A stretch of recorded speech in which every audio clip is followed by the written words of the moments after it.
Hello everyone.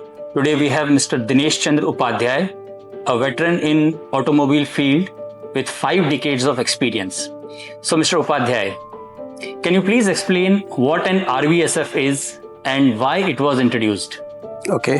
RVSF or Registered Vehicle Scrapping Facility, as it is known as, has been introduced in 2021 it was inaugurated in Ahmedabad by Honorable Prime Minister, and it was notified by Government of Maharashtra in the year 2023.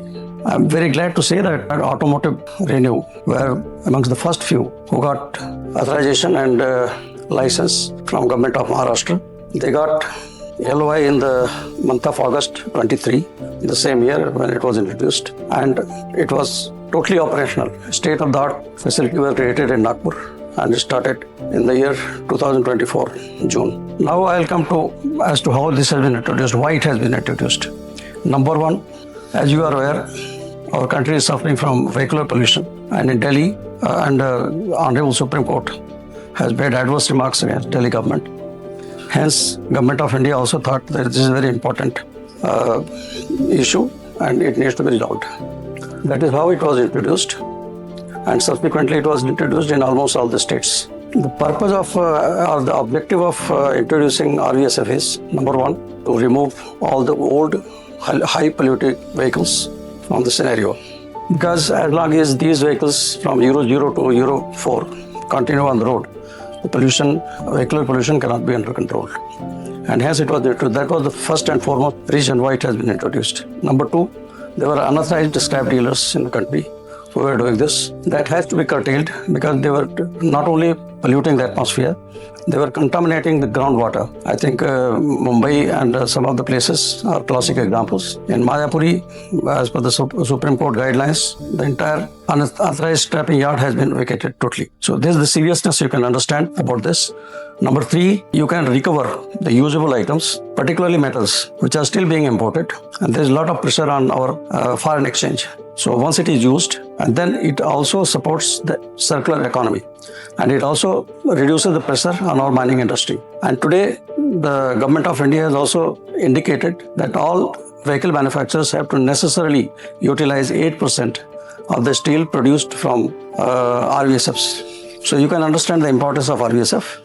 Sir, what are the key government policies governing this space? First and foremost is Government of India policy, scrapping policy, which was inaugurated by Prime Minister, as I told you, in 21. Then it is also being governed by CMVR Act and CMVR Rules 1988. Number three, the North Ministry of Surface Transport and Highways, they have formulated the guidelines which are to be adopted by RVSFs to operate these functions. Another important thing is you need to have a lot of other approvals from Government of India and local governments. PCP clearance you need to have. Then you have to have NOC from fire. So many other requirements are there which need to be met before you start operations. Okay, since you talked about approvals, so what all kind of approvals are required to run an RVSF? Yeah, first and foremost, you should be following the MORT guidelines. There are certain guidelines specified by Ministry of Transport and it has to be monitored and authorized by state governments. MORT is only giving guidelines. It has to be adopted and accepted before giving the license to RVSFs by state governments. Some of the important requirements are you should have consent to operate certificate from MPCB, consent to establish certificate from MPCB. You should have fire NOC. If required, you have to have factory license also, depending on the requirements. And local body clearances also you need to have. So these are the things which are required for establishing RVSF. Okay. How are hazardous materials managed in this process? Yeah, this is a very important question because as we talked about unauthorized scrap dealers, they are just not bothered about hazardous material which is being taken out from vehicles. And that is why, particularly in Mumbai, if you might have seen, Meethi Nadi, it has become totally black because the whole groundwater has been totally contaminated. So that is why this RVSF takes care of all these issues which were prevalent during unauthorized scrapping. Number one, they remove engine oil, gearbox oil, coolants, residual petrol, and all other things, including battery. The vehicle which are being dismantled and recycled, they have to first go through this process. All these items are removed, and then it is depolluted, and then only it goes further for dismantling and recycling. Okay, so from a customer's point of view, what documentation does a customer receive? Yeah, every RVSF, if suppose the customer is coming to RVSF, first and foremost he gets a receipt for the vehicle, which is posting there. Then he gets, before the vehicle is accepted by RVSF, documents are verified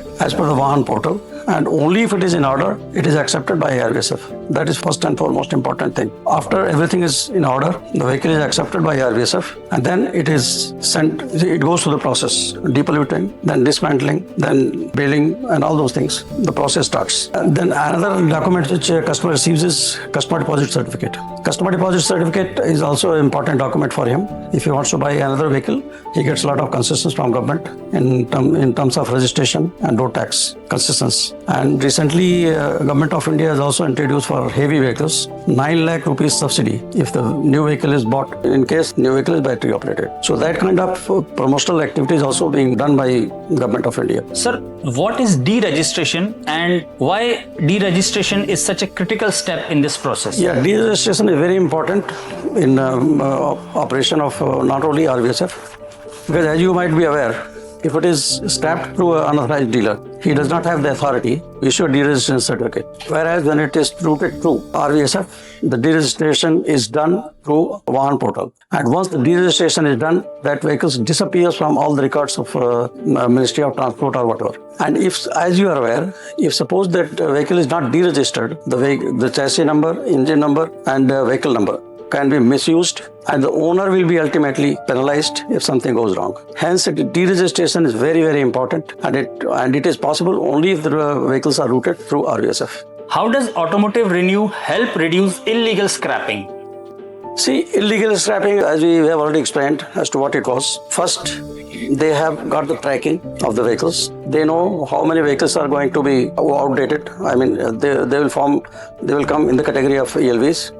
They identify, and then they approach all those customers and dealers, get those vehicles for recycling and scrap it. And secondly, they do a scientific recycling, scientific dismantling and recycling. As we have already explained about depollution and so many other things, that is totally as per the scientific procedure. Sir, one question from the government's perspective, like how does the government keep checks on these new RVSF functioning? Yeah, actually, Government of India and Government of Maharashtra or any other state government, they have appointed some audit agencies. Actually, there are some of the authorized agencies are ARAI, ICAT, VRD. There are so many other agencies which have been identified and designated by the Government of India. They conduct the audit as per the procedure laid down by MART. If it does not meet the requirements in some of these points, then they issue a non-conformity certificate. So, and he has given a timeline as to when all these things will be taken care of. If it is not taken care of, a lot of other things may happen. Sir, what are the risks of non-compliance? Yeah, risk of non-compliance is again very dangerous. If audit has been done and they have stipulated a period of about 2 months or 3 months to take care of non-conformity.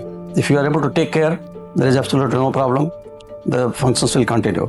But if you repeatedly ignore the instructions given by audit and you do not take care of the non-conformities, then it can even go to the extent of cancelling the license and stop the operations. That is a serious action that Government of India can take or Government of Maharashtra can take.